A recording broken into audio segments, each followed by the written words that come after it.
Hi everyone, I'm Jade from Career Journey Professional.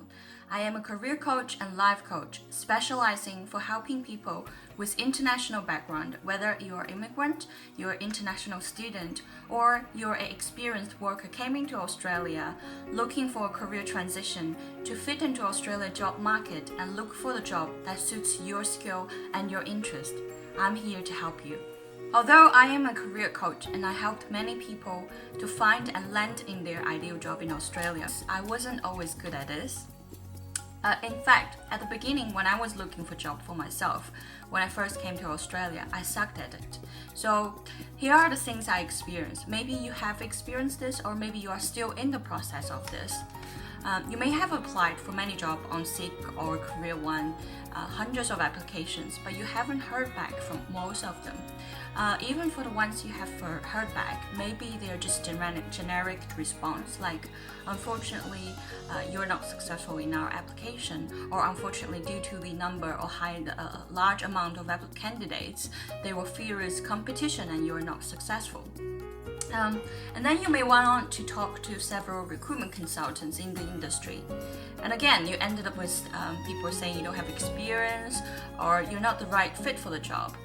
And the next step I did, or you may are trying this too, I just blindly went into networking events and randomly talking to people, see if there's a way out or look a way to find an ideal job for myself.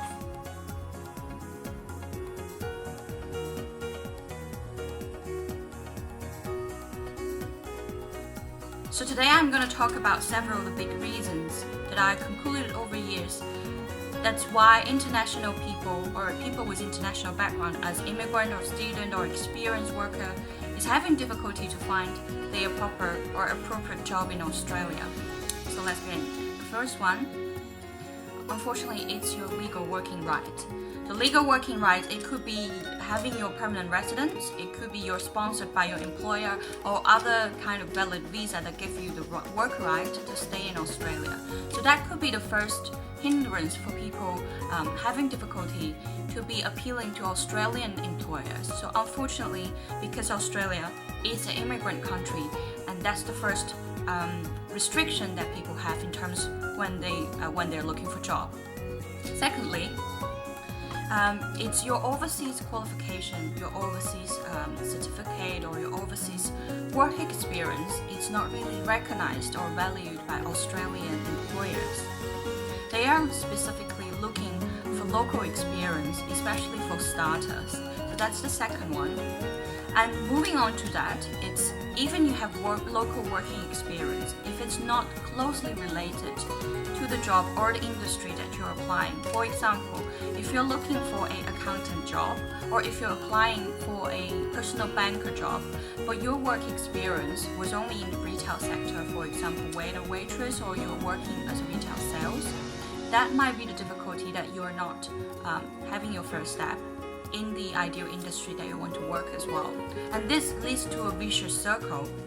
I'm sure when you apply for job, when you went on to Seek, you can see there most of the job are looking for people with experience from 1 to 3 years.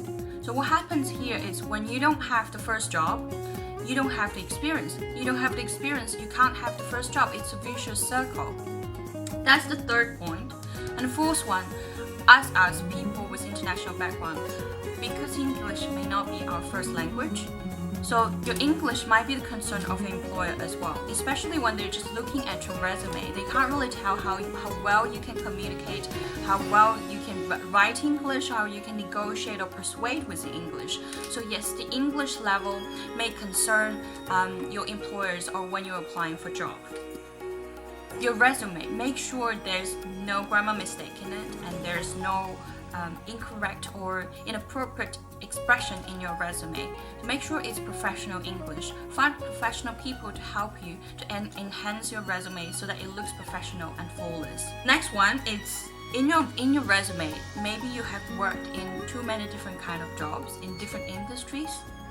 Again, your employer may wonder, why is this person working in so many different jobs or in different industries? Is she or he determined to work in this industry?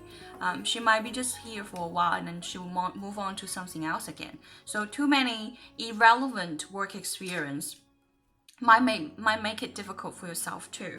Overqualified, it's a big thing that I bump into for me and for many of my clients.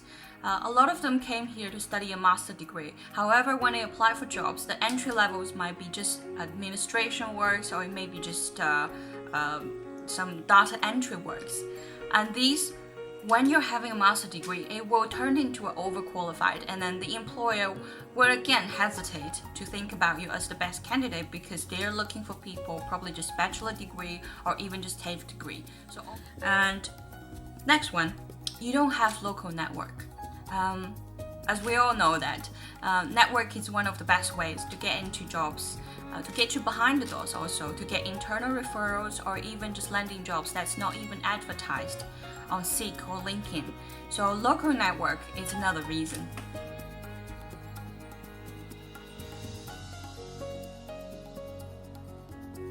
So moving on to some general tips of how you can tackle these difficulties that I mentioned above so that you can accelerate the speed that you find your ideal job and land into it.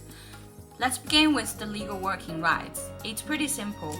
Basically, you need to go to the professional people, and they are immigrant agents, to make sure, to find out how you can obtain this right, and make sure you highlight, once you have it, make sure you highlight you have the legal working rights, whichever kind of visa you have, in your resume and when you're interviewing. So moving on to the next is your local working experience. So make sure that you have closely related industry experience.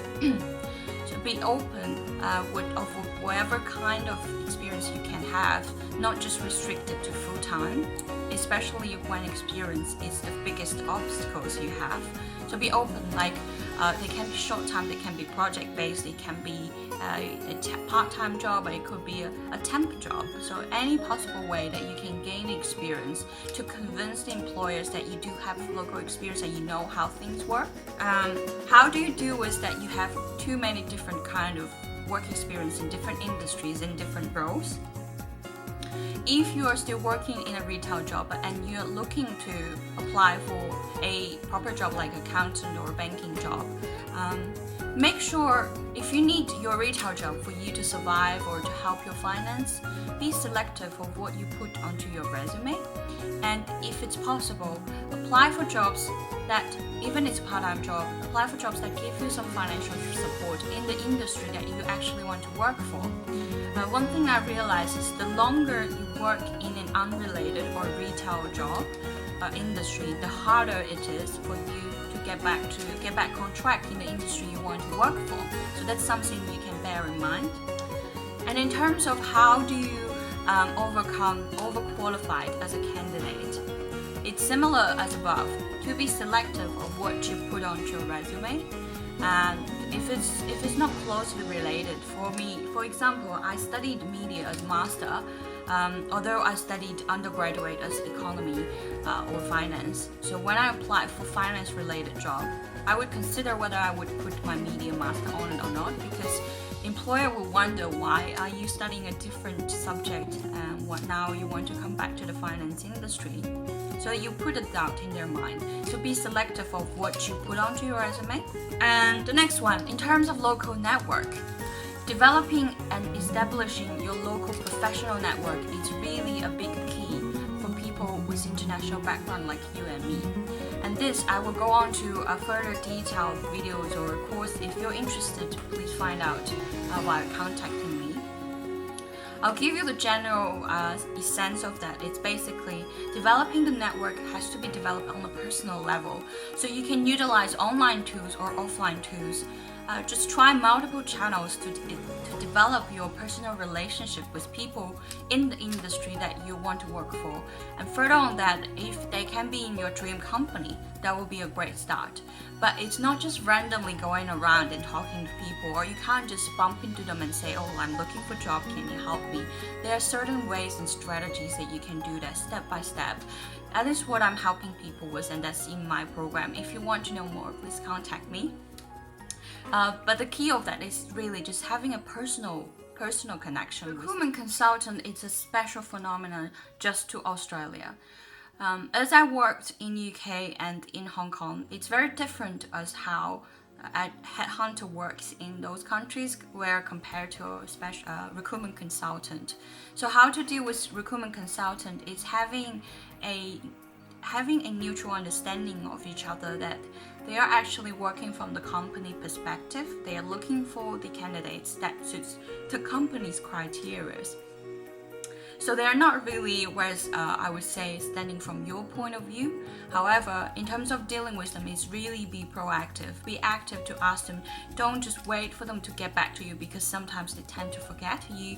If you're waiting for a reply and you really want to know, just call them, or be more proactive of asking some insights of the job, of the industry.